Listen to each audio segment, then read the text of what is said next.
Selamun Aleyküm avalu, az Murat. Mirza. Meryem. Emi îro lîstekekê yan jî pirsekê bi dest pê bikin. Ez ê ji Mirza yan ji Meryemê bipirsim. Yan jî her du jî kan pevra bersivê bide. Vir de ji marekê ye. Mirza bixwîne, ev çend e? 541. Çend e? 541. 541. Meryem va çend e? 5, Va, 4, va. 1. Tamam. Onê 541 dest pê bike. û kanî têx ser hev. û kanî ji hev derxe. û kanî kêm bike. û kanî dabeş bike yanî bölmüş bike tifhimû. Lê belê dawiya wê de gerev vaya ev ji mara me bivişeş. û kanî kêm bike. û kanî zêde bike. û kanî li hev xin. Çarpmış bikin. Tamam û kanî dabeş bike bölmüş bikin. Lê belê encama wê netîca wê lazim e bivişeş.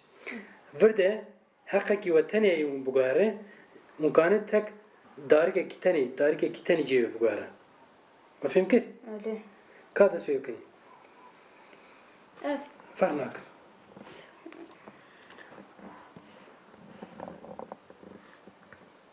Heqek. No.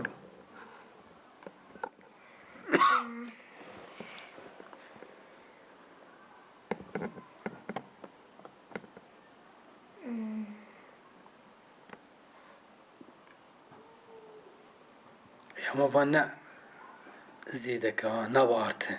Avir dibe artı ama artıya te gerek kansi van abi yani. Fêm kir? Zêde. Erî kerem mezin menkî. Fêm kir? Ka biceribînin? Doramına. Erî.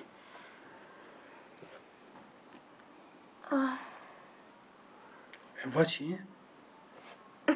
Evde miyim? Va sêdeyê. Çarê din.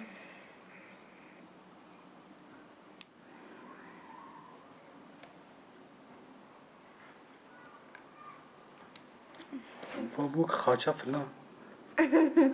Nebû. Va jî nebû. Tavî ev zor e ha yani belkî mezin jî nikam çêkinî. Ne bicarenî û jî min pirsi çi verî. Bu çi? Şeş. Yani 5 Zedek. zêdek yek Boş. dibe şeş. Ser xeyî ve te pîroz dikim wela helal be. Me ev nizanî bû. Herê evan va lîstika me xelas bû. Mînaviya û ji vêya zêdetir jî mere kanî bi va darikana çêbikî. û jî kanî ser bifikire û pirsê nûh çêbikinî. Lîstika me vîdeo me li vir xelas bû. Heta vîdeo bidînî. Emanet ola ben.